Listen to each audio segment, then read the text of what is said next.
Здравствуйте! В данном обучающем ролике мы рассмотрим, как зарегистрировать пациента в случае, если пациент при себе не имеет паспортных данных.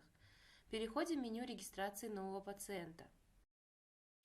При заведении нового пациента имеется функция «Найти пациента, если неизвестен ИНН по фамилии, имени и дате рождения». Нажимаем на данную функцию.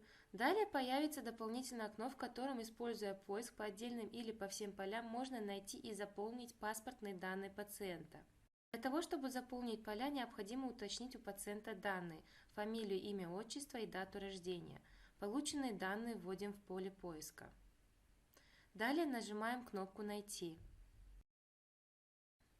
Ниже в окошке будет показан результат поиска человека с данными ИНН. Далее, если все верно, выбираем галочкой и нажимаем кнопку «Выбрать». Как мы видим, все поля паспортных данных заполнились автоматически.